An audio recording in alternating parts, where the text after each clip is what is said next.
Welcome to the 4x4. Today, we're going to try to help everybody figure out where your death wobble is coming from. I'm really trying to help here.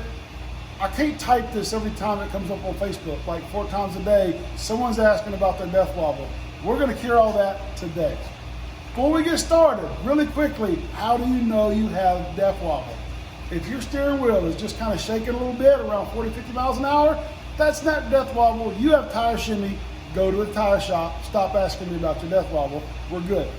If your tires and front end shake so violently that all you do is you pee your pants a little bit and you slam on the brakes because you're freaking out, you have death wobble.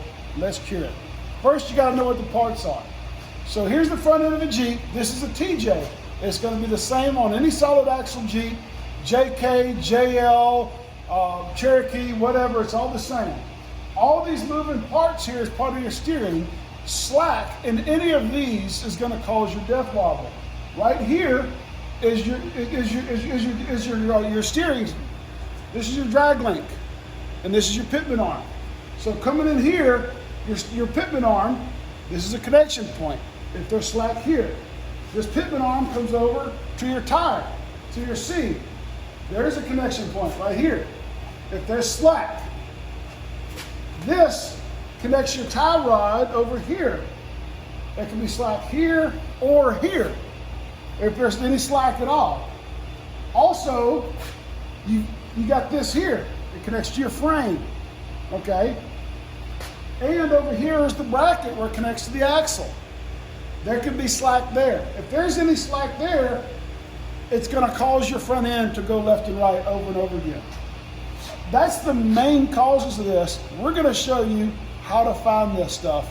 We're gonna put it on the ground and find it just like you would in your driveway.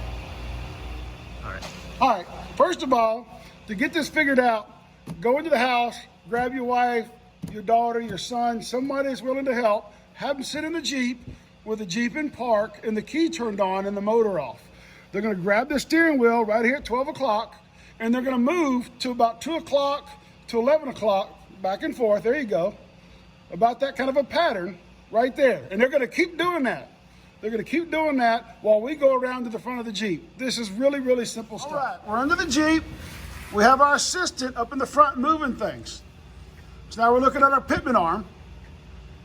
And I don't see everything's moving the same. There's no clicking when I touch it. There's no different movements. Everything's great. So we're gonna look down here. We look down here and I don't see anything going on different here. This looks really good. And while I'm here, I'm gonna check this for your track bar. The track bar looks really good. See, nothing clicking back and forth. Same with this joint here. I touch it, don't feel anything clicking. Everything's moving the same. Check up here where your track bar hits the frame. Nothing going on here, everything's square. I'm gonna go over here. This looks good. This looks really good. This is where it hits your C on the driver's side. That looks really good. So all of that looks really good. This Jeep does not have death wobble. We're gonna put it up in the air real quick and we're gonna look at these ball joints and then we're gonna see what's going on there to make sure there's no problem with the ball joints. All right, so now we got the Jeep up in the air with the tires off the ground. All right, we're gonna check the ball joints. So what we're gonna do is we're gonna look right there. That's the slack between, that's the gap between the C, the inner C and the outer C, right here. So what I'm gonna do, I'm gonna put this pry bar under here on the axle shaft, and I'm gonna pry up right here, and I'm gonna look at the top. I'm looking at that little small gap. Look at this gap right here, and I'm looking for slack. You see, this Jeep has just a little bitty bit of slack, but not enough to be concerned about. So this Jeep has really good ball joints.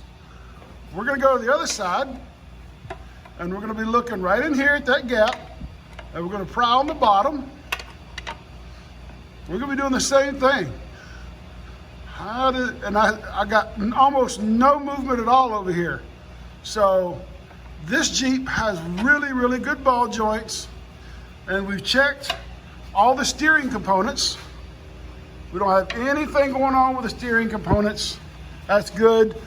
And we have a decent shock absorber here for your steering dampener. And I don't see any leaks. So this Jeep is good to go. The bushing's in good shape. There's no oil leaking out of the shock. So this Jeep is great.